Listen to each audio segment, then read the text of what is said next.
What's up, catfish people? Hope everybody's having a good day. Give you a few minutes to get in here. Let me untangle a rod real quick.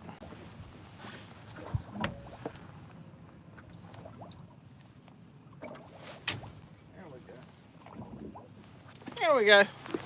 Got that problem fixed. Throw me a thumbs up, a shout out, a hello, a something or another. If you're in here, there we go. We got somebody in here. Mo Benz 40. What is up? Mark Clark jumping in here. Brandon Jones. We'll give people a few minutes to rally up and find it and get served up on YouTube and all that stuff. Tom Kelly Outdoors. Aaron Hoyt. Catfish Bill. What is up, brother man? A little wacky cat. Russell man. There they go. They're piling in. I hope y'all are doing good. I'll give everybody a minute to get in here and I'll give everybody an update on what the heck is going on. Hadn't went live in a while, so I figured it's due. Trying to say, okay, we got about 53. Hey, Michael in East Tennessee. Hope you're doing good. Kyle, thank you. Appreciate you watching, checking out the channel. Man, good little crowd of people coming in. It's all we're going down to canal. What's up, dude? Come work it from the next charter with you. Hey, Aaron, what's up, buddy? Hope you're doing good. Yes, I'll bring you up to date on what's going on, and then y'all can fill people in that come in late that missed it. I'm actually fishing. I figured with the virtual catfish conference going on and all that jaw jacking that's going on with a bunch of people sitting inside, you guys would need a break and to see some actual fishing. Now, there's no guarantee of any catching, but there is actual fishing going on. So you get a little break. You can check out some fishing in addition to watching the catfish conference. Look at that. You see that right there? Look at those planer boards. See, there's one and there's one right there. That's what those big blue things are. If you see those things go under, we're having fun. We got it. But yeah, that's what's going on back there. I've got my usual spread. I am drifting. I've got 6 rods out. And Russell, yes, I need more podcasts. I'm working on one. I've made a commitment to only do good ones with guests, so that's why I hadn't done any. But anyway, 6 rods out. We've got chicken on this side. This side, I've got gizzard shad and a big perch head on the planer board. So if that planer board goes under, that's a pretty big perch head. It should be a good fish. So that's kind of what I got. Nice little spread here, making a big, long drift. I'm at the mouth of a creek and just making a big, long pull out the mouth of this creek over to the other side. Augusta, Georgia. What is up, man? Down there in Clark's Hill country. I've been wanting to get back down there, but I haven't been able to. Good old Augusta. Let's do one on crappie fishing. Let's do, hey Lee, what is up, buddy? Crappie fishing or hybrids? We do. We need to get together, and first of all, I need to answer your texts when you send them. I don't know how I missed that one the other day, but yeah, we'll have to get together and do some crappie, however you want to pronounce it. So yeah, we'll get out and do some. Water here, 50 degrees. I am on the lower end of Lake Wylie, and I'm fishing in Allison Creek. I'm at the mouth of it. Kind of give y'all, any of y'all that know this area, this is the lower end of Lake Wylie, a 13,000 acre lake on the Catawba River chain in the Carolinas, and it's kind of stained water here. Show you what we're looking at. We've got, that's water, I guess you're wondering. You can see it's not muddy, but it's dirty. Could be a lot worse. 2 creeks come together here. Here's one. Here's the point in between them. And then the other side here. Little Allison, Big Allison come together. And right out this way, that direction I'm heading, is the main lake, main river, that whole area. So we're just going to make a long drift through here. We've got a big drift sock out, which you can't see. It's submerged. It's back there to slow the boat down. Got a planer board over here. This is on the starboard side. One rod is one of the big Cat Fever spinning rods. Got a PC Fun reel on it. And then these here are Catfish Pro rod and reels. There's them there. That ought to make you dizzy spinning around. Got those out. These all have either gizzard shad or a perch head on this one, which is on that. Come over to the port side. Port red is wine. Port wine is red, sorry. Red rod, and then a red PC Fun spinning reel. So that's how you remember red for strawberry jello chicken. There it is. The goodness. That's it there. That's what is out on this side. One of them on a planer board over there. These are B-Cat planer boards. These are some new ones that I'm trying. I would show it to you right now in my hand, but I don't have it. B-Cat planer boards. They have a piece of foam on them that is that big around. It is huge. It will float a huge bait. There's my drift sock, by the way. I've got the big one out. I don't really need it. Wind's not blowing. We got partly cloudy skies. And it's just a light breeze. But I'm dragging through here really slow. So I went ahead and put that sock out in case any of this stuff calms down on me. So that's kind of what it is we got going on here. We got a few perch in here. Hello, YouTube. He's gonna cut my head off and make me into a bait. Those in there, you can see those. And then up front, giving you all the boat tour, I do have my trolling motor in the water. You see it there? I've got my remote. What I do when I'm pulling here, I'm drifting with the wind, but I use the motor to keep me straight. And should I catch a fish and it starts to go to one side, I can use the remote while I'm messing with the fish. If y'all ever see me playing with this thing hanging around my neck in any videos, that's what it is. You can see I got an anchor out. I was anchored up earlier. Caught a couple of small fish, nothing to write home about. So that's kind of where we're at with the fishing. Got you the good little boat tour of everything going on. And get back to sit up here and read some questions and see what's happening with people. You see the drift sock real good now. It's up toward the top of the water. That's it right there. You see it comes up a single rope to this little almost Y shape. Ties off to a cleat here and a cleat over on this side. That's kind of how that works. And basically, if you're not familiar with the drift sock, it's basically a water parachute is all it is. It looks like a parachute. Let me get this back into the holder. It is just a water parachute. Opens up, slows the boat down. Like the wind's starting to pick up now. I can feel it on the back of my neck. Starting to pick up a little more breeze. I went from about 0.2 to about 0.3. That'll really slow me down. We're not gonna get enough wind today to really wear it out or need it. So, hey Charlie, what is up, brother man? Hope you are doing good. Let's see if anybody else chimed in here. Hello from Chattanooga, over there in Joe Jellison Chat Cats country. Are the white perch in your area a ANS? I don't know what an ANS is, but we do have white perch, ANS. And I don't know what that is, but we do have them. What size is that drift sock you're using?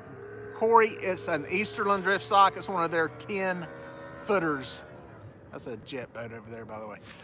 It's one of their big ones. It's the big one. I don't have the little one in the water right now. So, somebody was threw a question out here. What is your favorite time of the year for flatheads? March, April, May, and then like mid-July, August. I say March, it depends what happens with the temperature. April, May is really good because they're coming out of the cold, you know, our water's warming up at that point. So it's starting to get into the, 60s. Once you start getting to that 60, 70 degree range, that's when they seem to perk up around here. I know some of you guys catch them in colder water in some places. And we can catch them here. I've picked off a few this winter, some other people have, but you're just not gonna catch as many of them. So yeah. What's that? Is that Patriot Cat's in there? I'm all the way down at Allison Creek, James. This is Little Allison behind me, over on this side. And I'm drifting toward the mouth, basically gonna run right in between the islands. So, what is up, One Tonnage? I hope you're doing good. Get a little crowd of people. So yeah, somebody was asking about drift speed. Winter, I try to go Slow, pretty slow. My rule of thumb is whatever the water temperature, you need to go that slow. You need to go that slow or slower. So I'll show you.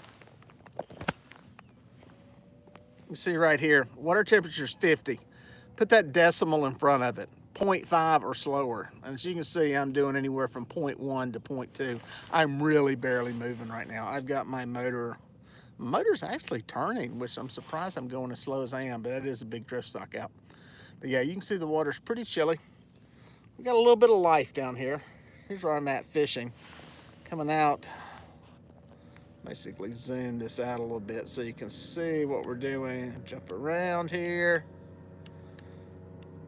Basically, gonna make a drift straight out through here. I'm probably gonna end up between this island and on out. So that's kind of the plan. There's a little bit of life in there. Not seeing really anything that I would call target catfishy right now.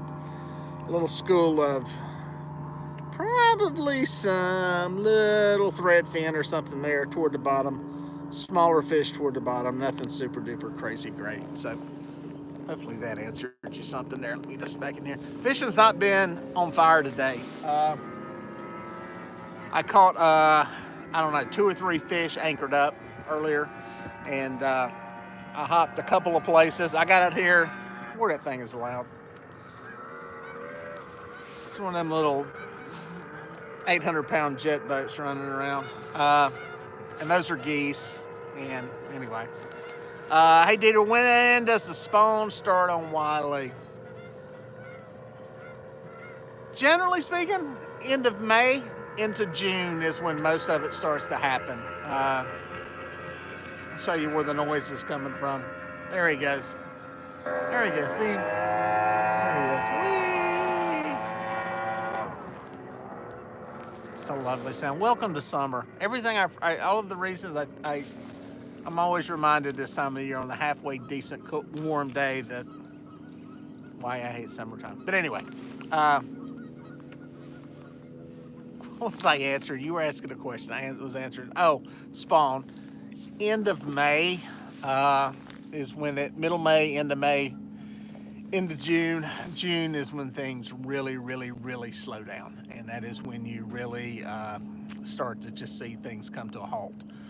With the bite, and that's usually during the peak, and then right there after stuff starts to rebound, and so that's kind of when it happens here anyway. And a lot of the southeast is pretty much in that time frame. June's always one of those months. It's not a good month to fish for catfish. You can still catch them like anytime. You can still catch them, but it's not the best time to be out there. So. One time I was asking, do I tag any fish? Yeah, I tagged fish for a long time. I did that years ago, and I did it with Fish Tagger. You can still find some of my tagged fish online. The problem is, I think the fish expel the tags, and I thought about this last night. It's funny you mentioned that. I think the fish expel the tags because, and the reason I say that is, we don't see many of them caught after about 18 months repeated. We had some that were caught over again, and but generally after about 12 or 18 months or so, you don't see them getting caught again. So what we think is happening is they are expelling the tags. Their body is seeing it as like a hook or something else, a wound, and it dies, and that area around the tag dies. We think it falls off. What I was thinking last night is I want to prove this, and I want to see if the folks at Bass Pro Shop will let me put a tag in a couple of their catfish that are in the tanks. Because obviously they keep those in captivity. They're able to watch them. We know where they're at. We don't have to find them. And see if they actually do expel those tags. There's some other places that have catfishing captivity, but I think Bass Pro Shop would be a good place to do that because it's a very, obviously you can see them there. So I'm going to reach out to them, the biologists here at the one in Concord, North Carolina, and see if they'd be willing to do that on a fish, and I could even supply them with the fish. I may not supply them with a fish today because the fishing's bad, but it would be cool. Even if it's a small fish, I'd like to see if they expel those tags. So that was a 2-minute answer to a yes or no question, but hey, that's the way it worked. Arctic chips. One time asking, how's it work? Basically, trying to see, think if I got one. I don't have any left. They're a little tag about that long. It almost looks like a tiny straw. Not even. What it looks like is a piece of wire. It looks like a piece of like 20 gauge wire. It's very, very small, and it's got a J on the end. It's almost shaped like that, and it comes to a point. You use what looks like a big hypodermic needle to push it into the fish's skin. Put it in around the dorsal fin, and it has a number on it. For these, you went to a website called fishtagger.com, and you would enter the number, and it would tell you who caught the fish originally, if it's been caught since then, all that kind of stuff. So that's kind of the way it works. You can put as much or as little information in there as you want. You can put the weight, you can put the location, the lake, whatever you want to put in there. And from there, if somebody catches it and they happen to see the tag and take the time to write the number down, and you can go look it up. It's pretty cool information. But like I said, I tagged probably 200 fish in this lake, and a lot of them just never showed up after about 18 months. So we don't know really what happened. Did the tags fall out? Were the fish caught and killed? Did they just never eat a bait again? So anyway, that's kind of the thing. What's your review? That's from Happy Napper on the Lose Laser XL. How's it holding up? It's holding up real good right now because it's sitting in a drawer in my shop. I don't actually have it on the boat right now because I've had some other reels come in, like some of these PC Fun reels that I've got, and the Catfish Pro reels and the Slime Cat reels. I've been trying a lot of this stuff out to show you guys just how it works and how it performs. They work fine, and I tell people they're definitely worth getting. I'll probably put them back into the rotation at some point. Real good reels. Heard good stuff from the other people that have bought them. So yeah, I think they're real good. They look very similar to the Slime Cat reels, and you may be seeing a video fairly shown with me tearing them apart to see just what the differences are. So what else we got there? Better. Which do I find better, Bob? Grip an ass, Santee rig, or three-way swivel? I use the Santee rig. I've played with the three-way swivel, and I'm not a big fan of it. It's just a bunch of extra knots, basically, is what you're dealing with. So I just go with the Santee rig. It's pretty simple, pretty easy to tie up, and that's just the one I go with. Nothing against a three-way rig. A lot of it depends on how you fish, though. I will say that. The way I work, my lines are out behind the boat. Okay, these lines are not close to the boat. They are anywhere from 75 to 125, 150 feet back if I forget to knock the reel in gear. So there's a good angle on them. I think that angle helps the setup. If you're fishing straight underneath the boat, if you're bottom bouncing, a Santee rig's not going to be your best rig. So that's where a three-way rig, double hook rig, Alabama rig, something like that may be your better choice. Especially if you're doing some bottom bouncing. I wouldn't be using a Santee rig. I don't think I would. I don't bottom bounce. I'm not the one to speak to that, but that's where I'd be using a different rig. I was hanging, sorry. So remember, y'all have to keep an eye on the planer boards. There's that one. Where's that other one? It's planed out of frame, sorry. Let's see where we're at. Well, somebody's asking where I'm at. I'm on Lake Wylie, the lower end, right near Ebenezer Landing. Ebenezer's right over there to this side. So, what we got here? How's the water on Wylie? Caroline Outdoors is asking. Anywhere from semi-clear to kind of muddy is the technical explanation. Where I'm at right now, it's kind of dingy looking. It's on the clearing side of being muddy. So yeah, it's getting better. Water's about 50 degrees right here where I'm at. Somebody's asking about Kerr. I was planning to get to Kerr. That hasn't worked out, but I'm kind of mad and frustrated right now, so I'm going to be taking some road trips here soon to go fishing. So and I say Brian Stryker is in the house. If you look, Mr. Stryker, there are planer boards that your lovely hands crafted together out there in the water behind me. We were fishing those B-Cat boards today and trying them out, and they're doing good. They're obviously floating the baits. I don't have as big a bait as they will hold. Those things are massive, guys. As far as, I mean, the float on them it's almost as big as this Yeti mug is. It's a huge, huge float. If you were pulling big, big baits, these are the ones. And the cool thing is they're the EVA foam. I know a lot of people have used styrofoam. They wrap them in tape, and there's been some other stuff. This is that EVA foam, which doesn't soak up or absorb any water. So I'll have more videos on those. I got a short that I've done on them that you'll see this week.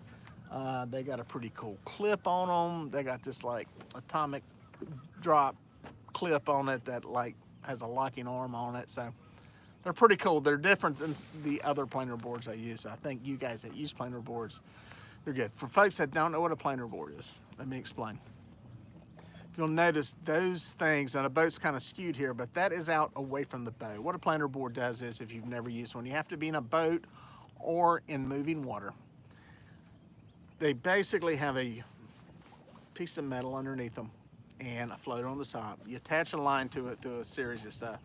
What it does is when you put tension on it, it turns. And you know if you're going down the road and you put your hand out the window, if you keep it straight out the window, it'll just sit there and the wind will go across your hand like an airplane wing. When you turn it, it'll go to one side. And that's what happens with planer boards. It allows you to do two important things. One, cover more water. It increases the spread as to where your lines are.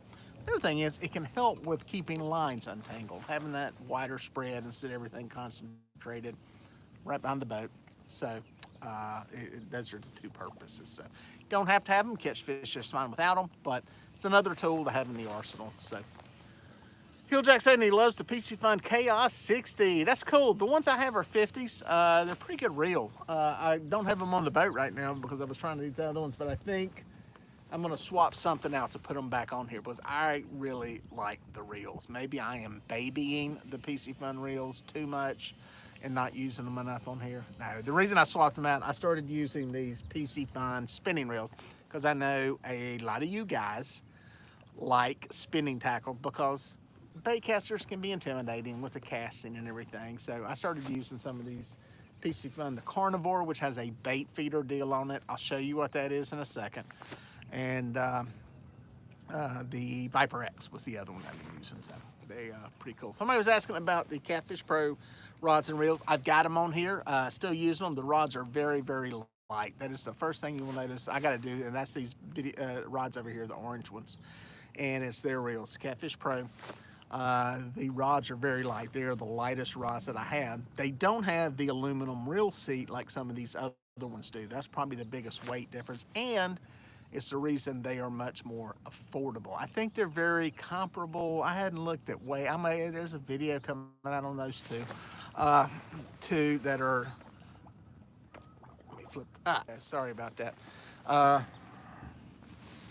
blipped out of something there. Similar sort of action, similar sort of reel seat.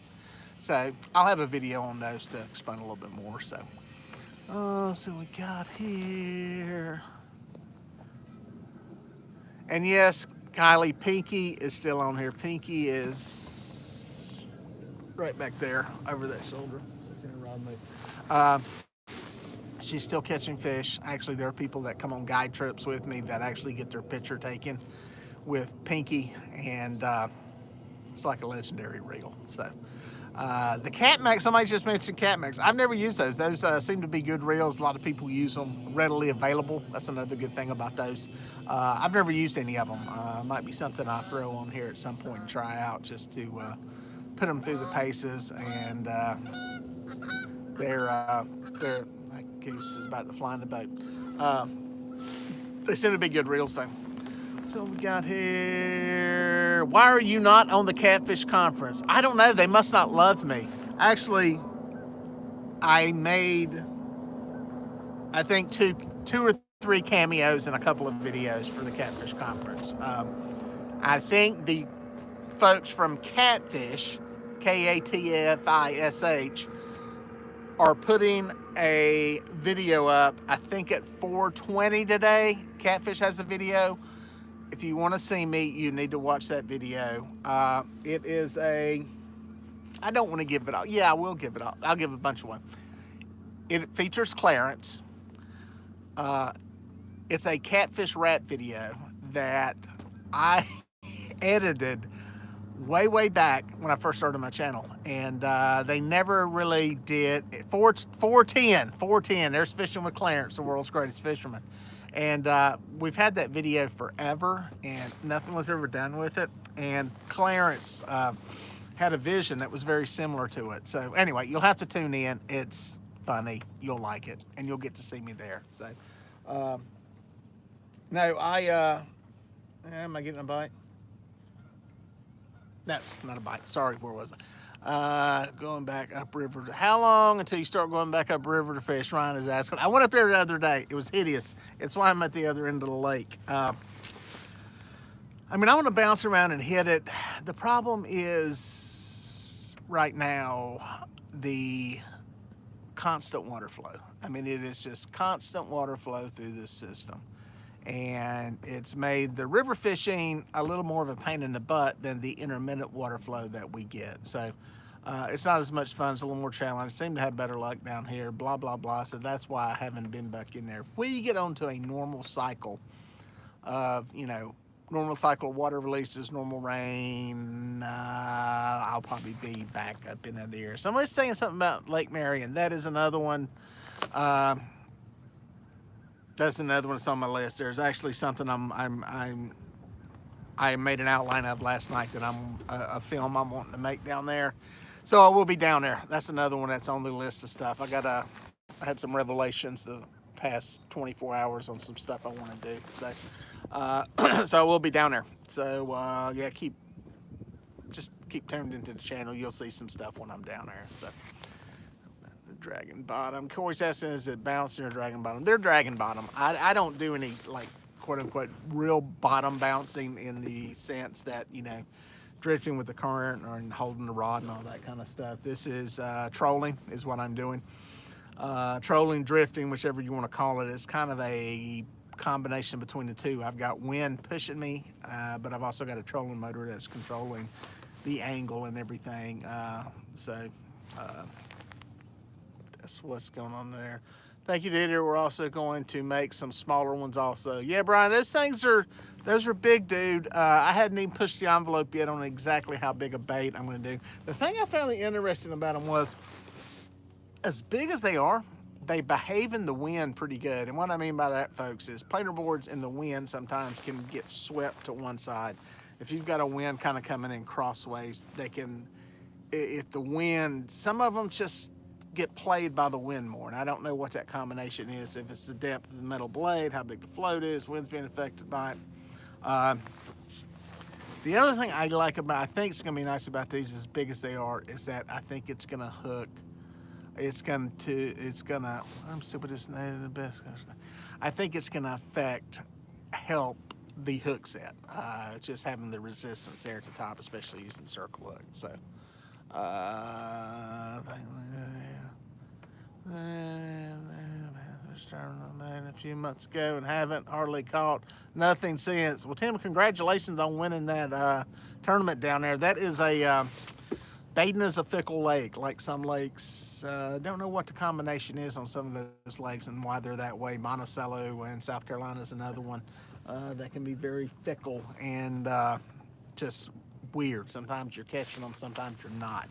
And but yeah, congratulations on the win. I know there's some great fishermen that fish in that tournament series down there, so you're doing really, really good to beat that. So let's see what else we got in here.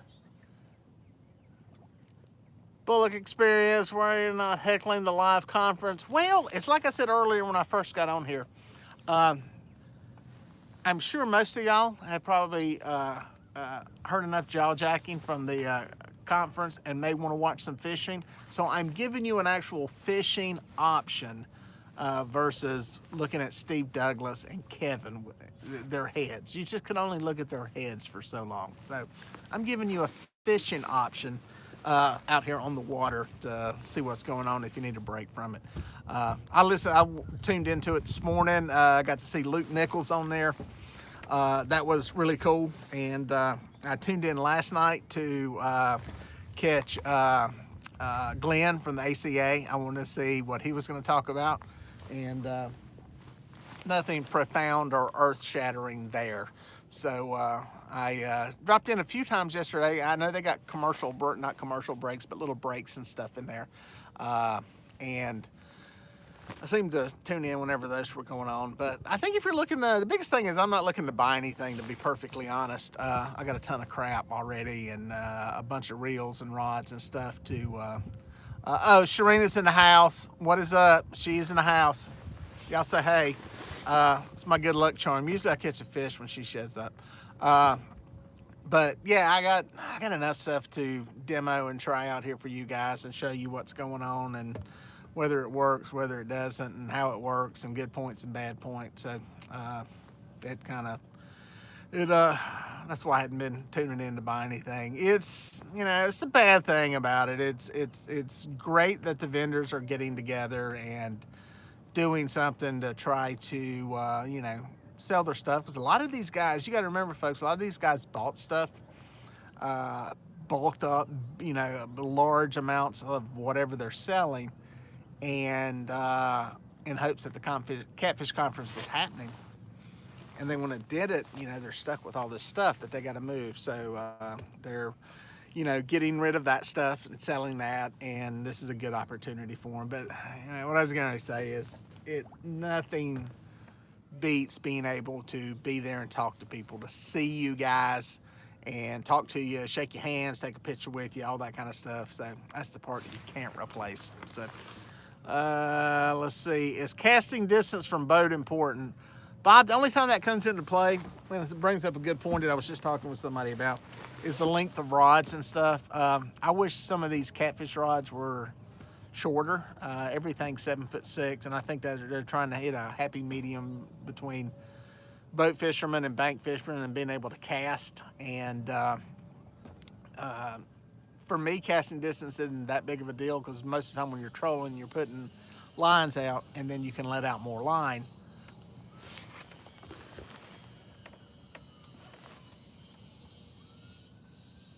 Is that a little fish on there?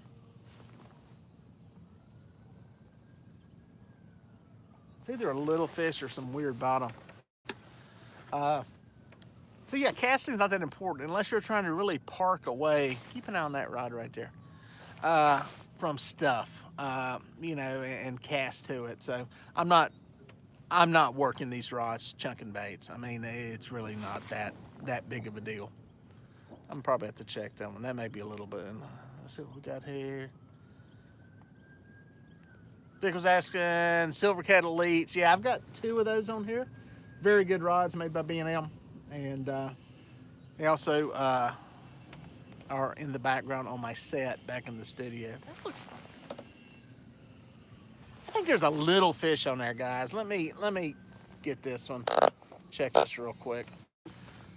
If I catch a fish, I'm gonna start calling Sharina before every live feed so that she can jump in here and catch a fish. Because notice I just said a minute ago, when she shows up, I catch a fish. So let me see.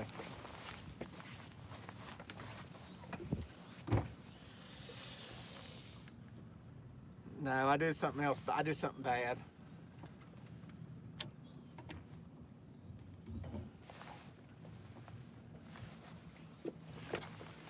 If you do some trolling, every now and then you're going to do this, and you're not going to knock the rod into gear. That line gone. That line gone. This will make a good thumbnail.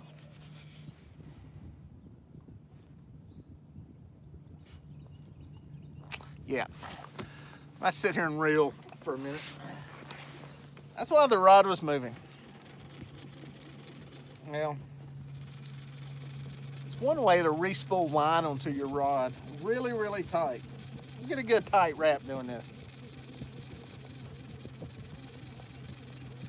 One good thing, if you ever want to see the retrieve rate on these reels, pretty good. About the same as the I'd say the lose reel. So glad I didn't hook a 60-pound fish on that. You don't say that too often.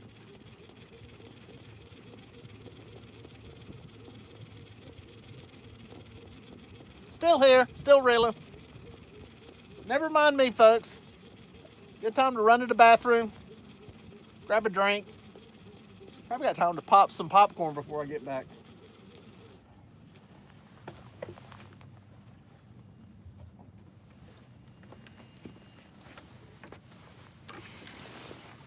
I'm back. That was fun. Yeah, commercial break. That's exactly what that was. So, if you drag and drift and troll enough, you'll do that eventually. I've had them down to the knot before. I have done that. So, that will, yeah. So, I thought Sharina had brought me luck for a second. She may have cursed this. She may have turned into a curse now. So, anyway, I'm messing with you. So, what we got here? Yeah, but it's Sharina's fault that it off there. Well, let's see what else we got going on in here. I know I was going to show you guys. A bunch of people in there. By the way, I'm Dieter Melhorn. If you're new to the channel and you stopped by to watch this, thank you for dropping by and checking it out. I appreciate it. Consider subscribing if you can deal with the chaos. Everybody in the chat's really nice. So they alone are worth subscribing, so you know when I do a live video so you can go talk to them. Any of you that are subscribed to the channel, thanks for coming back. I appreciate it. I told you I was going to mention something about this bait feeder reel. I've done videos on these things, but then I've had people ask me about them, so I'm going to show you what's up with them.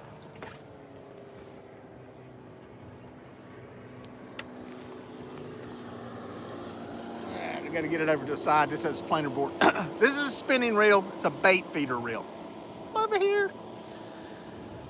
Right now, it's engaged, okay? So, bails flip, line ain't coming off unless I really pull against the drag. Drag's controlled by this here, okay? Now, what you can do is, because people like bait casters and clickers and that, this has a device on the back. It's a little lever. You flip it back, and line can now come off. Hear that? You can adjust the tension with this knob back here so that what it does is it allows you to use it just like a clicker on a bait casting reel, except it's on a spinning reel. Then when, oh, there's a fish, it made its run, crank the handle, watch the little button, boom, it knocks it in gear. So that's how it works. It's a option. It's an option for you guys that may not want to fish with a bait casting reel, and it's more affordable. That one is made by PC Fun. Any of these reels, go to my website. It's in the gear section. There's links to all this stuff. That way you don't have to write all this down. DieterMelhornFishing.com. It's really easy. It's a gear section on there. If you're interested in all this stuff, the names and all that. So that's what it is. So they're pretty cool little reels. I'm gonna try to put them to work shark fishing this summer. They just sent me a bigger one, a 5,000 series. That's a 4,000. The 5,000. That's what I did the short video on yesterday. That's a new little thing YouTube's doing, by the way, with some of these little shorts. They have to be less than a minute. Basically, YouTube's answer to TikTok. So I've been doing some little short things on there for you guys. But yeah, I'll be trying those out. Those have an interchangeable spool on them, so something kind of cool. There's planer boards. They're still back there. See ya? No fish. No fish. There she is.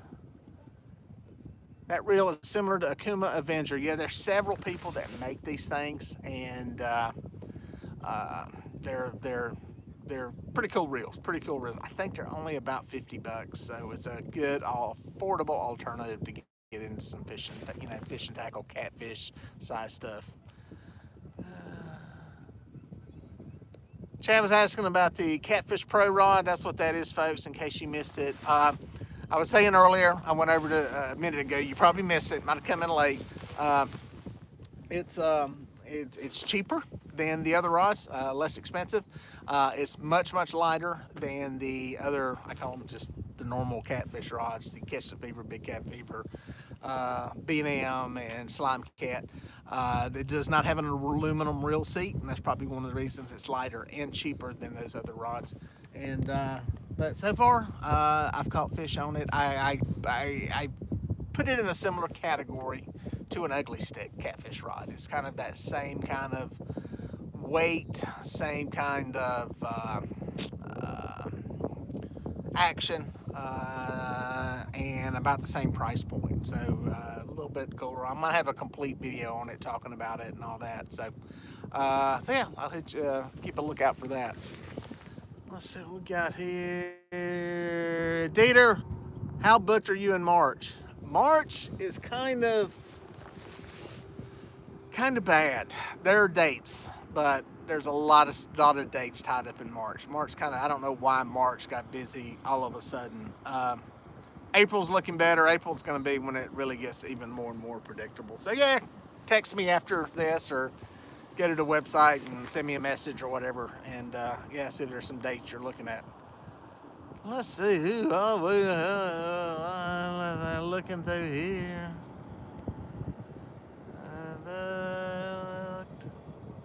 See, looking through, I'm scrolling through all this. Key says you can use Rain-X on the lens to keep water drops off. My additional suggestion there is, if you do that, to put a filter on first, and don't put the Rain-X directly onto a camera lens, because the coatings on there could be affected by that silicone that is in there. So how booked are you for May? May's not that bad yet, Isaiah. There's a couple of dates in there that are tied up, but it's really not that bad yet. So I know some people are, it'll be interesting what happens this year with the COVID stuff. I know I seemed to do a lot of trips last year, and I wonder how many of them were COVID, just because people wanted to get out and do stuff. And so anyway, we'll see what happens this year. Going catting to bite a super slow on Lake Murray. Super slow on Lake Murray. Well, that's good to hear, I guess, because it's not exactly on fire here today. I'm not smoking them. I'm gonna try a last minute ditch here effort toward dark and do something super duper shallow. I tried it the other day and it didn't work either. So by the way, Jello Chicken, somebody's asking, or somebody mentioned that DMV did. Jello Chicken winner. It's a tie today. It's the ones I caught before I got on here. It's split so far. So it's still catching fish. It's an interesting bait. I'm curious what's going to happen in the springtime. So we will see what happens as far as catching fish with that stuff. I'm gonna keep using it side by side. I'm trying it with shad, I'm trying it with everything, and nothing is like blowing anything out of the water yet. What's amazing about the chicken is there's not even been a day where another bait has dominated it. I've had one trip, I may have put the video up already, to where it was a bad day of fishing. It was only 3 fish. 2 of them came on perch and 1 came on chicken. But I haven't had like a dominant day with it. So it's kind of interesting. So we're at here. Yeah, DMV says I like strawberry jello over Kool-Aid. I'm not sure, to be honest. We're gonna try this. And I'm gonna try to get to a lake with a good population of small to medium-sized fish, just to get numbers. Just so I can have the numbers to see. I'm not sure the color of it has anything to do with it. So, and Corey's bringing up a good point there. If you try jello versus no jello, that's going to be another part of the test. I don't know that the color has anything to do with it. I don't know the flavor has anything to do with it. I don't know that the jello has anything to do with it. There's a little bit of science to the jello part of it. Is that the jello is made from gelatin, which is a pork byproduct. So there's actually some stuff there, amino acids, that could come into play with it that could help, but I think it's the chicken is the bottom line. I think it's the chicken more than anything that is making the fish hit it, and the amino acids in the chicken. So there you go. Fishing with Billy. What is up, brother man? Welcome to the hood. No luck at Lake Whitney in Texas. And gun fishing, that's the thing. One of my little dream fantasies for this spring, summer is to be able to go on the road and visit some people and jump on the boat with them and fish with them in some different areas to see how that stuff works. I don't know if it's just because we have so many mussels and snails in this lake that it makes it a better bait here than it would somewhere else where you don't have those mussels and snails and stuff. So yeah, I don't know. I don't know what the combination is on all of that stuff, but I'd like to try it. I have some ideas. Looking back through here.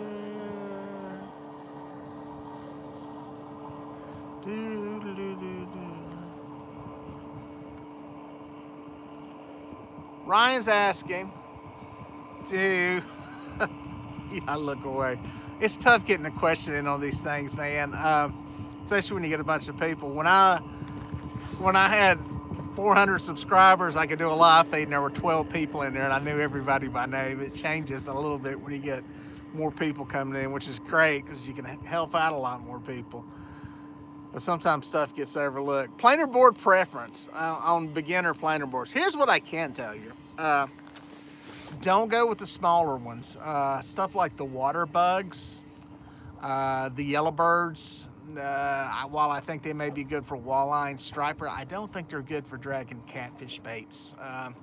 The ones like the B-Cat or that I'm using are good boards. I think the ones like the Zach Royce board, because I've got some similar to those, are probably on the smaller, lower end of it, especially for pulling bigger baits. And then there's some that are like the bear boards that are kind of bigger and work good. I think some of them, the thing that's interesting on all of these boards is they're all a little bit different. And I think some of them work better in different situations and scenarios depending on how you're fishing, what your style of fishing is. You know, not everybody's dragging Santee rigs. Some people may be dragging live baits or suspended baits. It's almost like you need a couple of different pairs to kind of see what's going on, which sucks because they're not cheap. They're expensive, and it's kind of tough. But I would stay away from the smaller one. The water bugs are a little bit small. They're really designed for more like striper baits, smaller live baits, that kind of stuff. So yeah, the B-Cat, try those. Those are one I think you'd be happy with. The Zach Royce style smaller boards like that. If you're dragging some smaller stuff, I think they may be good ones. But yeah, that's kind of my, armchair advice on the ones that work and that are effective. These are ones here that I'm going to keep trying for a while. They seem, I like the really, really big foam on them. I think that's really going to help with some bigger baits. But kind of depends how you're fishing. So, get a set, try them out. I've got some videos on them. Probably going to do some more videos on them. Try a set, and, if they work great for you, then boom, don't buy anything else. If you want to try something different, or if you start running multiple boards, I've seen some people pair up some different brands of boards depending on what, if they're running multiple boards out. Somebody just mentioned Junior Proctor's got some. I haven't tried his yet. If Junior's making them, they got to work because he catches big fish all the time.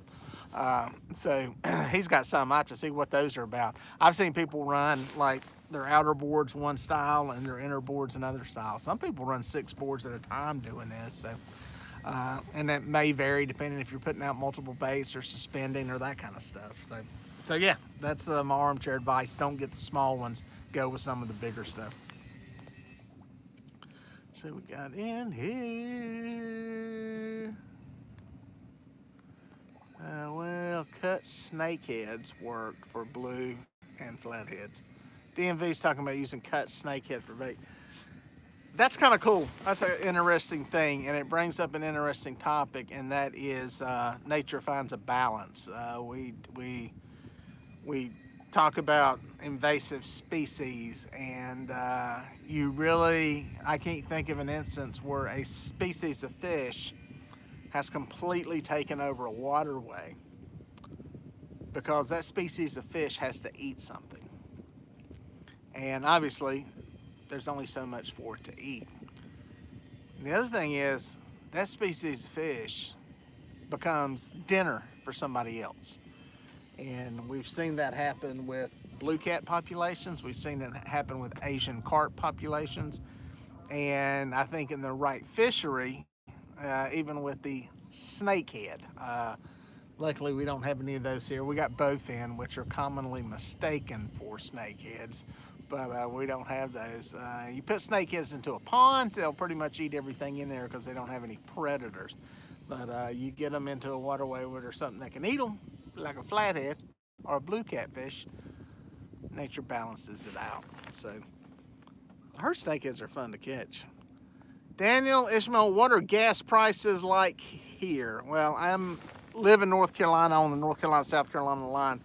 Ironically, North Carolina has some of the highest gas prices in the country, and South Carolina has some of the cheapest. So I don't know what they are, to be perfectly honest. I don't really pay it any attention. I am going to buy gas regardless of how much it costs. It's gone up. I don't see any of the super cheap stuff. But yeah, it's gone up, but I don't know what it is here now. Somebody from North Carolina chime in. I hadn't looked at how much gas is. I just kind of pay it and then grunt and moan and complain and then move on, because it's kind of like oxygen. If you're going to fish, you got to have it. So it kind of is what it is. DMV Whiskers Gang on YouTube, the Bank Fishers and Catches Monsters. Yes, that is a good channel and some good stuff on there. I'm gonna do some bank fishing. I just know, I understand the plight of bank fishermen. It's like here, there's very limited places to fish on this lake. There are some places you can access the bank to fish, but it's generally at the upper reaches of some of our smaller rivers that ain't that good. So fishing and gear, 8 miles to the gallon in the truck. That's brutal. That's like when I pull my camper or tractor or something like that. It's just like, it just plummets on off. Snakeheads are very good to eat. That I did not know. That's interesting. What's we got here? Yeah, our bowfin, we usually catch them in the back of these creeks. And usually muddy feeder creeks. We've got them on Wylie. We've got them on Lake Wylie.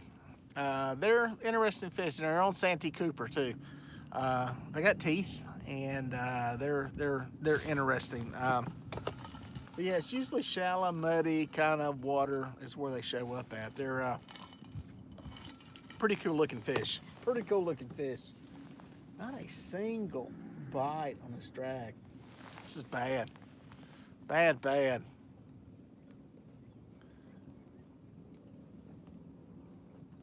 Dieter is so wealthy that prices are of no concern. Well, it's not so much wealth, it's a desire to do stuff. Kind of makes me just go, it is what it is, you know. I remember being down at Santee Cooper. I remember this clear as a bell. Was down fishing at Santee Cooper. This was, when was the last big spike? 2012. And we were coming back, and I stopped to get gas, and it was $4 a gallon. $4 a gallon. And because we were all talking about how it went up. And what are you going to do? Walk home from Santee Cooper? You got to buy the gas. This is the price to pay to play. So it's going to go up. I got a feeling as the COVID declines start to happen, more and more people are going to be out doing stuff. More and more people traveling, more and more demand. I got a bad feeling we're going to see $3.25, $3.40 a gallon this summer. So if you got a great big tank, I would go buy some now and just store it until then. Because I think it's going to keep going up, especially with all the COVID stuff on the decline. More and more people's going to get out. That was one of the things about during COVID, gas prices went out the bottom. Nobody was traveling, doing anything. It's gonna, I think we're gonna get our teeth kicked in. So, hello in Oklahoma. Some of you people out there in some cold, cold, cold. What's a good state to go to? Who's that? Macho Ortiz saying, where's a good state to go for catfishing? It's a very good question. I'll tell you. It depends what you're looking for. Are you wanting to catch a bunch of fish and have a shot at a decent fish? Tennessee, good area. And I'll say this too, areas that are easy to fish. You can go out to the Mississippi River and there's big fish, there's lots of fish, but it's a lot harder to fish than it is on some of the reservoirs. If I was telling somebody to go somewhere to go fish, to have a shot at it, that was asking, I think fishing reservoirs is going to be easier fishing for you. You're not dealing with current, swift current, and that type of fishing, which is a totally different ball game. Tennessee River, lots of lakes, lots of rivers on there. Kerr Lake, obviously home to the world record, home to the also the largest blue catfish ever caught. And it's a huge lake, it's a reservoir, it has a riverine section, lots of small to medium-sized fish, and you got a chance of catching something over 100 pounds. James River has some big fish. It has some great fish. The problem is just plopping down there and fishing it on your own. It's not a very newbie-friendly kind of place to go fish. So while there's chance for big fish down there, it's not a place I would advise somebody just to go plopping into if you don't have some experience with dealing with 1, current, 2, tidal rivers, and 3, running a gill net to catch bait with. So yeah, it's a little more challenging. Santee Cooper, another place that is of moderate concern for a newbie. Lots of good fishing, lots of variety of size of fish, but it is like, it can be dangerous. The upper part of the lake, stump ridden, tree ridden, and it's a massive big body of water that has some bad water when it gets windy. So not exactly the most friendly. My suggestion is I would stay with Tennessee, something in that area. And I'm gonna flip this around because the sun is out now and it's got the screen lit up. I'm gonna change over to here. Y'all don't get to see the rods anymore, but I will put them over there if we get bit. Just bear with me. Bear with me. This is what I do here. Get this clipped onto the corner of my cooler. There we go. Now I can see. Oh God, it's so much better. My screen was just a lot of glare coming across it. That's a lot better. Now I can see what the heck you're saying. Don't worry, if I catch a fish, I can put it right back up there. I'm not feeling the love, guys. I'll take my mask off. How many you got so far? Well, fishing with squirrel. I caught some fish before I started, but I have not caught a fish the whole time I've been dragging out here. So, yeah, it's not good. Not good.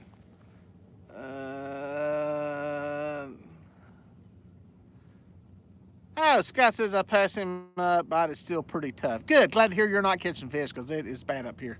I think I caught 1 fish in that cove you saw me in, and I caught 1 back here in Little Allison Creek, or 2 back here, and it's been bad. So it's Clint asking, still have the braids? No, hair gone, braids. You must have watched my braided fishing. I actually got y'all check that out if you want to see me when I had long hair and I had the braided hair.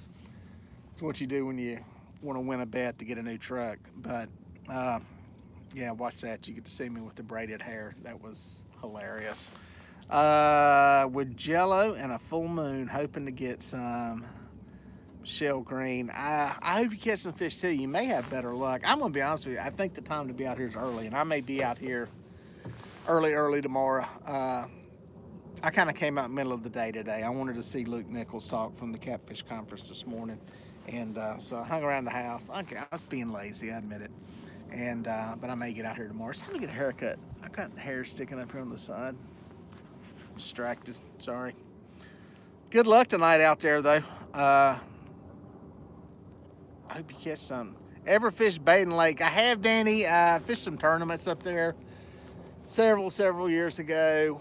The bad thing about Baden is, one, it's a fickle lake. I talked about this earlier, and it's but it can be a rewarding lake. It's about the same distance for me to get there as it is to Lake Wylie. I'll be honest, I have a lot more confidence going to Lake Wylie. Not to mention I've got a camper down there and I can stay down there, and that makes it nice because I can go fishing for a couple of days down there. And you're about to talk me into going to Lake Wylie tomorrow and going fishing. But anyway, I digress. But I love Baden. If I was closer, I'd fish it more. Let's see what we got in here. Just scrolling through. Yeah, Brent. Luke was good. He gave up a lot of good information. Brendan Spencer says, caught anything on the corner at 5,000. I have not fished to 5,000 yet. I don't even have line on it yet. I got it to, I need to spool that up. They sent me this little line spooling thing that I'll probably do a video on. I think they laughed at me because in one of my videos I was showing how to spool up a rod or spool up a reel, and I had the spool of line bolted onto the leg of my tripod that I was filming the video with. So they sent me this little contraption to put the line right there on the thing. So I'm going to put that together and make a video of that, and I'll show you that. But I need to get it on the water. I'm going to spool up. I think I'm going to put braid on one of them and try that for some shark fishing down at the coast. Then again, I may be able to do it with just the mono. I ain't decided. I don't know. Best place to find that lose laser you were using, Hunter's asking. There's a link to them on my website that's through Amazon. You can go there. They seem to have consistently had them. That's DieterMelhornFishing.com. Just go to the gear section. There's links to those on there. But the thing right now is with tackle and stuff, there's a lot of demand for fishing tackle. That was a COVID thing. That's kind of the result of COVID and people getting out and fishing and all that kind of stuff. So you may have a little bit of a hard time finding them, but I think a lot of stock was replenished and stuff in the winter. So yeah, go check that out. Dieter Melhorn Fishing gear section. There should be a link in there to some of those lures. And let's see here. What size hooks am I using? Chris Edwards is asking. I think everything I got out today 6/0. I'm not using. No, I take it back. I got 2 big bait rigs, and I've got 8/0 on those. But everything's been the 6/0 hooks, the smaller stuff. I was trying to just in doing my little test here side by side with the chicken and the gizzard shad and perch to try to keep it similar size baits. So, what are your favorite creek on Lake Wylie? Lake Wylie is a lake on the Catawba River chain between Columbia and Charlotte. For those of you that don't know, similar size to Lake Wylie. June Creek and Colonel Creek, those 2 areas, those seem to be my favorite. But I'll be honest with you, here lately, Singleton Creek right around the state park, I don't know if there's a favorite. The more I talk about it, the more I go, well, I don't know. I've had a lot of luck in catching. I've shot some videos that were up a month or so ago that I caught all the fish in Watery Creek. So honestly, they're all good. The only one I don't mess around much in is the east side creeks. Beaver Creek and Beaver Dam and what's the one on the other side of Singleton Creek. So there you go. Hartwell is an awesome lake to fish. For y'all that don't know, Hartwell is on the Georgia South Carolina border on the Savannah River. Big lake. Got a lot of stripers in it, got a lot of trees in it, and supposedly some really good flathead fishing. And every time I drive across it, I go, I need to come down here and go fish.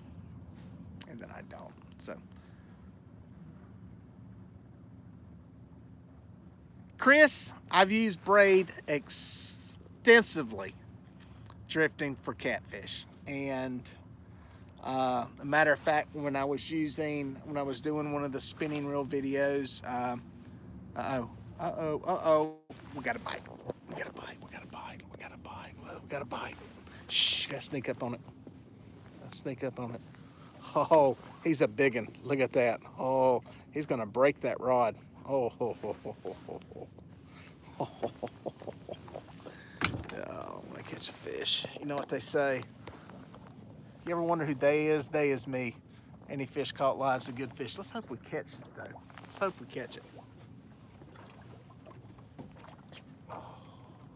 Hooked. Popped off. I knowed it. I knowed it.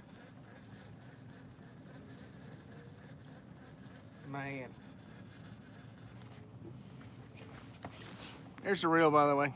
The Catfish Pro 600 CTS and their rod. He popped off. It's a medium action rod, by the way. You could tell by how little that rod was moving, that was a little bitty fish. It's heartbreak. Gloom, despair. That was on a piece of shad.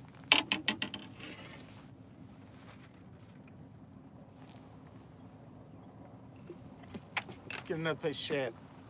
Grab a drink, go to the bathroom. I'm still here, people. You just tuned in. There's still a human there. Still a human, still here.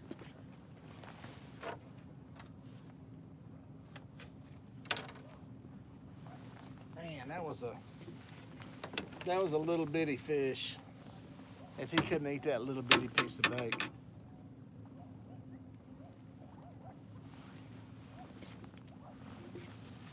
All right, guys, y'all have one job to do today. One job. And that is make sure I knock this reel into gear because I'm going to let some line run off of it. I kind of dropped it right in between my planer boards. Get it on the bottom.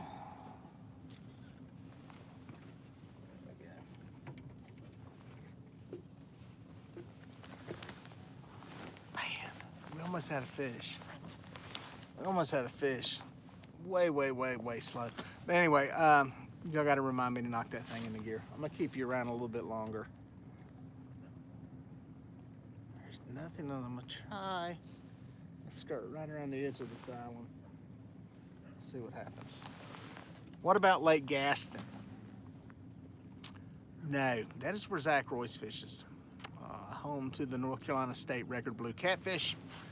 Great lake to fish. Another one that's about 5 hours from here, 4 hours from here. I'd love to get in there and fish it. The biggest thing in a place like that, is trying to figure out an easy place to stay when you're out of town. A lot of places are a lot easier for me to go fish. When I go fish in eastern Tennessee, Santee, Cooper, those kind of places, it's easy to find places to stay with a boat and a lot more convenient and easy. So, still pulling the line off. You know what I'm gonna do? I'm gonna swap out drift socks real quick. Y'all pay attention and watch.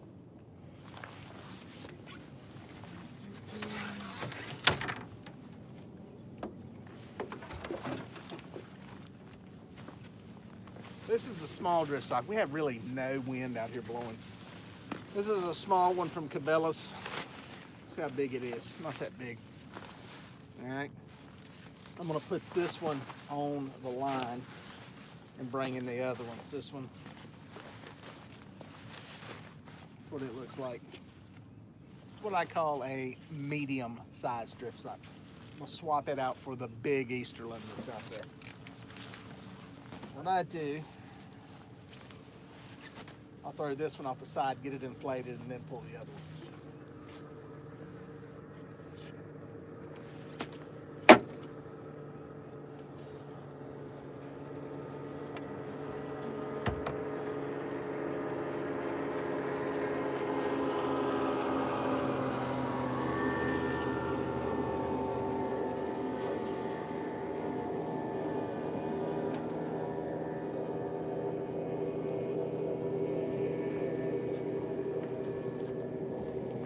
You're going to get to see me do this the hard way because the takedown rope is not attached to the cleat. Takedown rope is what goes to the back, the small opening on the drift sock, that makes it collapse very easily.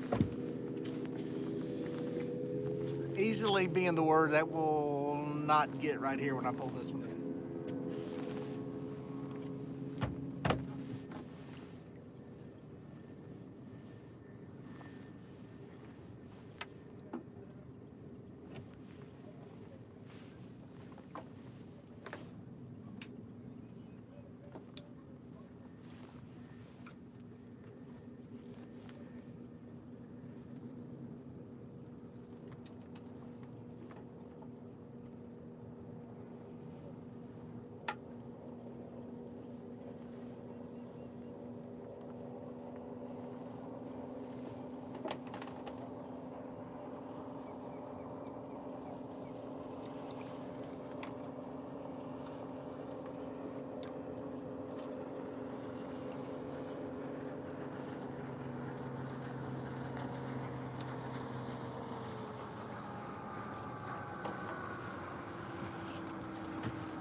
So when you have a drift sock, a big one, you can imagine this thing's filled with water.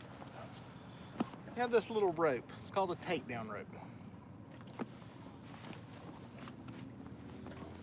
And when it basically goes to the back and it makes it collapse from the back. Makes it very easy to deflate. Well, stupid me forgot to tie it onto the cleat.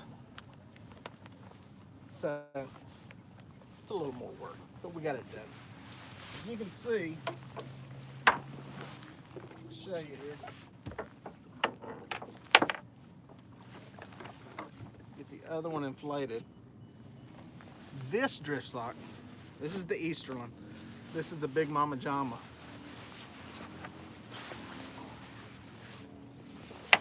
It's big. This one here will put the brakes on a boat and get you down to a half-mile-an-hour range when you are in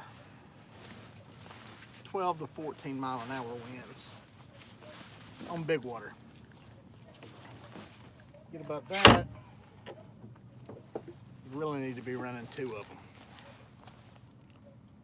So there we go. I was just going a little too slow.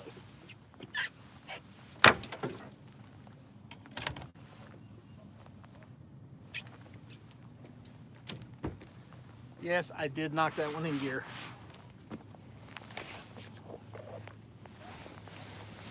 Going back to my corner over here. All right, guys, we're fishing. We is fishing. We ain't wishing, we is fishing. I'm wishing I was catching. That's the one wishing I'd be doing right now. So, how would you fish shallow lake, sandy bottom, LBJ in Central Texas? It's amazing how many people have asked me about fishing in Texas. Must be a lot of catfish people in Texas. I'm gonna have to go to Texas and fish. Dude, shallow water I anchor up in. You can drift shallow water, and it depends what you mean by shallow, okay? My idea of shallow, when I say shallow, I'm talking 2, 3, 4 feet of water, okay? That's my idea of shallow. And you can drift those areas. It's just, I think you do better anchoring in. If you're gonna drift them, it's probably a good place to run planer boards. But yeah, I prefer to anchor up in them and, you know, kind of a pop and run kind of deal. Pull them to a place to fish at 30, 45 minutes and then pick up and move. And that's kind of my strategy for fishing those areas. So 20 feet or less. See, I consider 20 feet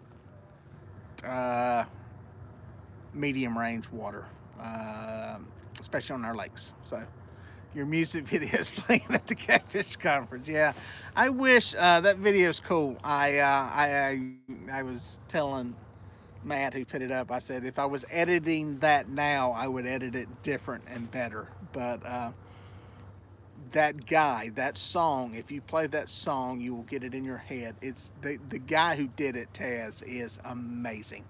Amazing talent, and can just come up with those lyrics and stuff, and he's good. He's good. I wish I could just hire him to do a whole bunch of songs. He can do a song about anything, and the guy does not really fish. Here's the thing, guys. He wrote that song, and he hit so many points, and that's the thing with anybody that has talent, musical talent, artistic talent, whatever. His musical talent, he spoke with, I think, Matt, some other people, does some fishing, but he just was able to encapsulate that whole fishing world into that song and put rhythm to it. It was like amazing, amazing good stuff. But anyway, y'all check that out. It'll be playing. I'll probably put it up somewhere now that it's kind of out. So yeah, good stuff. Let me know. I say thank you for making me a better catfish angler. That is Gars Trophy Chasing. Well, thank you, sir. I appreciate that. It's humbling to hear that stuff. It keeps it real, keeps it in perspective, and it makes bad days good to hear people say that kind of stuff. And it's good. I've said from the beginning in doing this that I think educated anglers are not just better anglers and catching more fish, but they're better stewards of the resource. And I think that is the most important thing about doing what we do. And yeah, if it makes you enjoy fishing and catching fish, I know that you'll be a person who will, be all for conservation. Not that you can't keep fish to eat. That's sometimes conservation goes overboard in that direction. But you're a good steward. You take what you need and you release the rest, and don't rape the resource and all that kind of stuff. And I think pretty much, I'm sure I've got people that watch my channel that may not do that, but that's okay. I think if they enjoy catching fish and like catching big fish, I think sooner or later they'll come over to that side. So that's very nice of you to say that, and I appreciate it.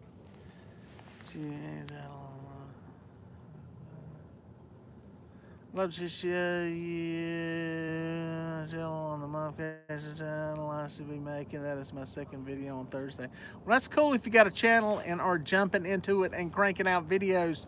Showing people how to do stuff is a great way to get some traction on YouTube. Very good way. It's kind of the way I started out doing stuff. What we got here?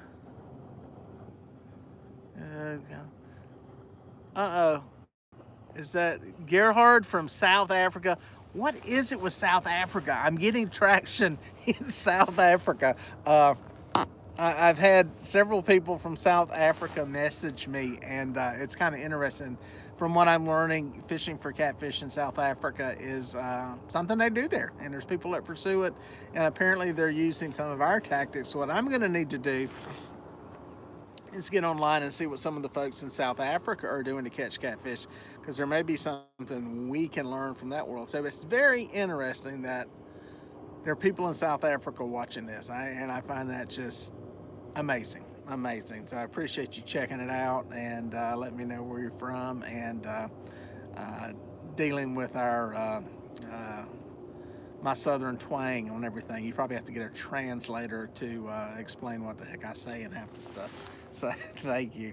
And whoever threw up the $5, was that? I don't know who. That's Michael. Thank you, buddy. I appreciate that. I have a brand new BCF rod in need of a reel. Since I have not fished with yen, what's your recommendation on the best reel for this rod? Depends how much you want to spend. I mean, obviously, I always say, if money is no object, then get you an Abu Garcia 6500. I mean, they're an heirloom reel. They're great reels. They'll last a lifetime. You'll always have parts for them. Now, if you don't want to spend that much money, I mean, that's a reel that's going to be over $100. If you don't want to spend that much money, depending on where your price point is, where you're at, the PC Fun reel, those Chaos, they're down in the $50, $60 price range. Seems to be a very affordable reel there. On that end, comes with power handle, good line capacity. And then, you can go up to like the Luz. Luz is a bigger name, a bigger brand name, probably more widely available. They're in the $70-ish price range. So that's kind of the price range of stuff there. And Yeah, you know, I've got the ones, all the ones I recommend, I've got them listed on my website in the gear section. The ones that are kind of the ones I use. There's other good reels out there too. Don't get me wrong. There's nothing wrong with, you know, probably the Akuma, Penn, Daiwa, all make good stuff. I just have not used them, and you know, but again, there's nothing wrong with them. The ones I use, the stuff I use, it's in the gear section on DieterMelhornFishing.com, and I'll probably add some more to the mix at some point. But I have a hard time buying reels. I have so much stuff as it is. It's not like I need it. And when I put something on a boat, I like to put it on here in a pairs, so that there's, you know, more than one of them, just so that people, you know, so that there's, you know, just not one of them, because you're not going to catch fish on every trip. So I like having a pair just so more of them get used. I looked at their website and it's basically blank. Steven's asking about Ancient Mariner. Here's the thing with Ancient Mariner. I love their stuff. I love their reels. You know, they're one of the lower end price reels. The bad part is, what's the demise of Ancient Mariner is just having that portal to sell stuff. Having a website, having a Facebook page that is consistent and there all the time or something. And that's kind of the tough part. You know, I've got links to their stuff, and sometimes they work, sometimes they don't. So that's kind of the sucky part about it.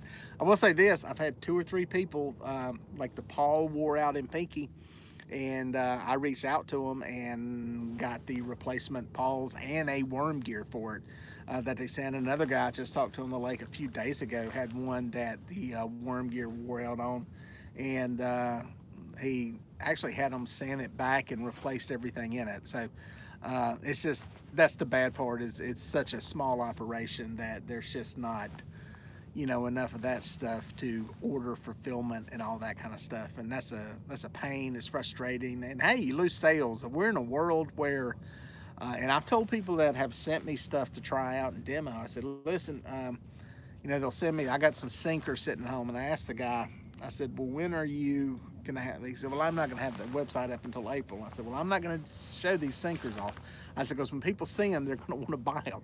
And if they go to your website, go to your Facebook page, and you're either not there, can't answer questions, can't fulfill the order, they're going to move on to something else. And you know, I always tell people that, make sure you have some stuff in, because some stuff, depending on what it is, you know, expensive stuff isn't going to sell as quickly, but stuff like sinkers, swivels, hooks, that kind of stuff, it can move quickly if people like it. So I hope they get their stuff working. But I think for the money, they're real. I've been running them almost 5 years now, and you know, outside of wearing a pawl out on one, that's been it. You know, like I said, and I had 2 of them smoked by king mackerel. I should not have been using them to fish for king mackerel, but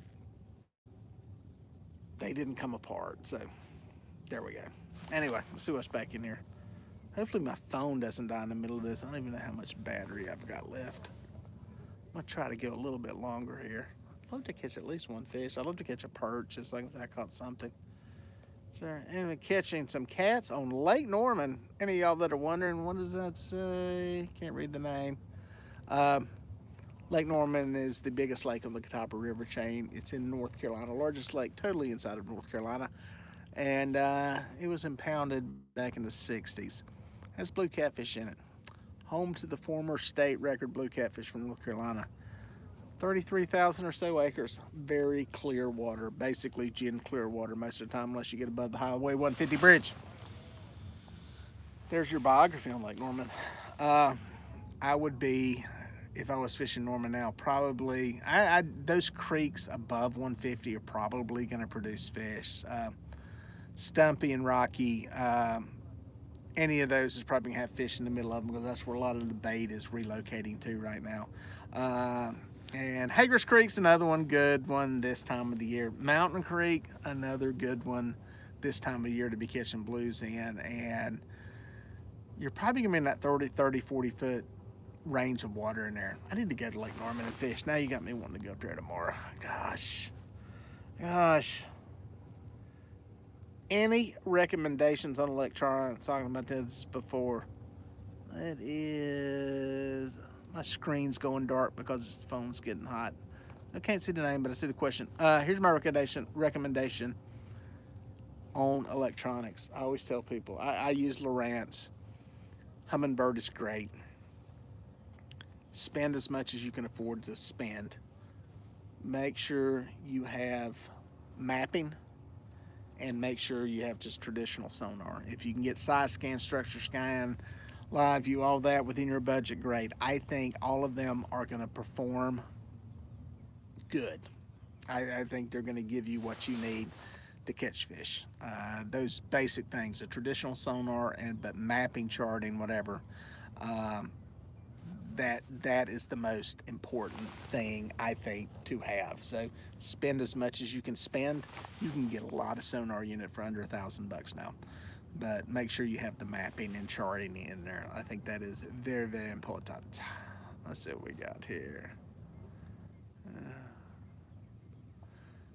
Dude, Ricky's asking about aqueducts in Central California. Dude, I have absolutely zero suggestions or advice on that, but I've seen people do it. And man, that is a whole different world out there. If I ever become like super duper catfish YouTuber, let's see, super duper catfish YouTuber. Yeah, that's kind of a rhyme.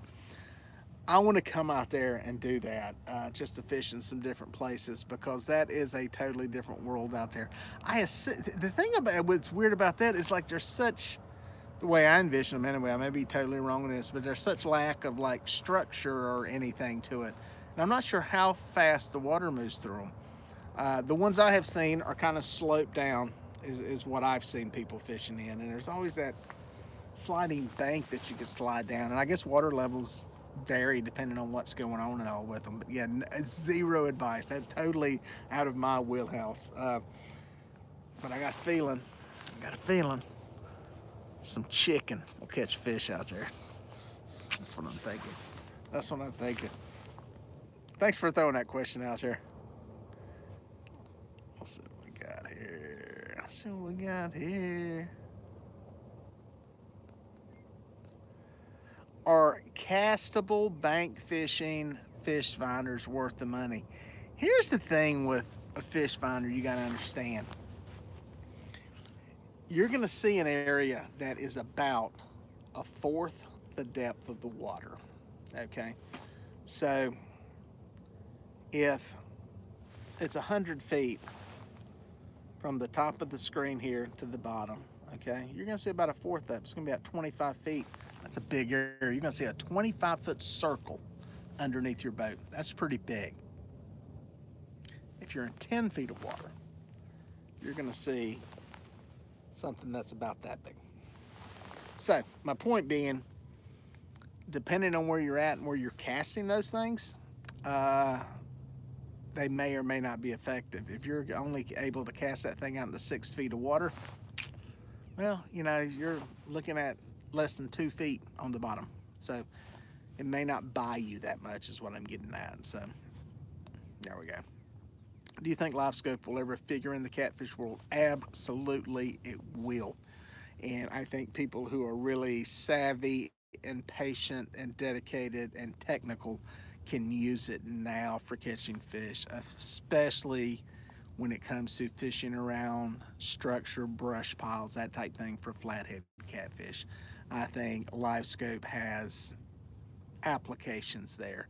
I think it will have more applications in the future as it becomes more and more detailed in what you're able to see in it. That will be the biggest thing. I think it's gonna get to the point where you can go, yep, that's a blue cat, that's a channel catfish right there, and I think that will definitely come into play. I think we're going to see more and more catfish anglers become more and more technical fishermen. I've already seen that in the time I've been doing it. I mean, what I'm doing is relatively technical compared to what, you know, they were doing when I started fishing tournaments and fishing for them, because back then it was pretty much park and pray. You know, park somewhere, throw out some anchors, throw the baits in the water and pray you catch something. It's gotten more technical now with trolling, dragging, drifting, using electronics, contours, following contours, all that kind of stuff. 20% of them battery, so we're running out of time. So yeah, I do think it will. Do you think they can do any better than LiveScope? Absolutely, and I think they already have stuff better than LiveScope. You know, this is stuff that's going to be incrementally let out, and oh yeah, it will get more and more detail.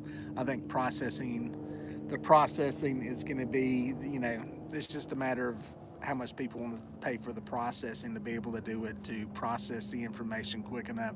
I did, some of y'all that don't know, I do video production in the real world, have a production company. And we did a thing we went down to the East Coast and went off the coast and filmed a deal on a sunken Confederate warship off the coast of Wilmington. And they had this submersible sonar thing that they dropped down and drug, you know, this thing's, I don't know, it was $80,000. And the detail they were able to get off of that was unreal, to the point that you could see like hinges and stuff on there defined. So the technology's there. It's a matter of, you know, just having the processing and stuff that you need to be able to do it. So do you think it will ruin the competitive sport? Well, it's a good question. What's going to ruin the I say ruin the catfish world? The price of competition is going to get driven up, is what it's coming down to, and that's already happening. You know, faster boats, bigger boats. You know, this whole thing with nobody wants to reduce the fish limit. Now you have to have a huge live well on the boat, so you know that's something that people like Sea Arc and Express and Stormcat, they've you know, it's to their advantage to have these multi-fish tournaments, because you need that big live well to put the fish in. So that helps drive the cost up. To, you know, carry those hundreds of gallons of water, you need to have you know, a big motor to do it. So all that drives the cost up.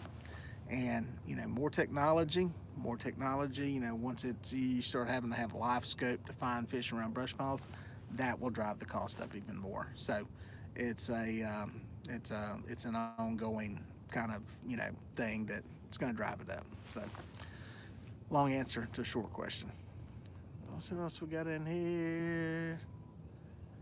Man, money, more better. Yeah, NASCAR's a good example. When there was no reins on the money. Listen, you want to change the game and make catfish tournaments about, you know, total skill. Okay, if it's truly about skill, a lot of people make the argument that, well, more fish, it's harder to catch 5 good fish than 1 good fish. You can get lucky. Well, if that's your determination of skill, then do this. Take the sonar units off of the boats and give every fisherman 1 rod. You heard that right. A catfish tournament where you get 1 rod and no sonar unit. That's skill. So that's kind of my whole point. Really, really, really drives down the cost too of a lot of stuff. The more rods you use, the more you have, the more bait it takes. The more bait it takes, the more time, effort, buying bait, netting bait, all that. All of those little things incrementally drive the cost up. You look at the tournaments. Tournaments are expensive to enter now. So yeah, it's destined to go higher and higher and higher.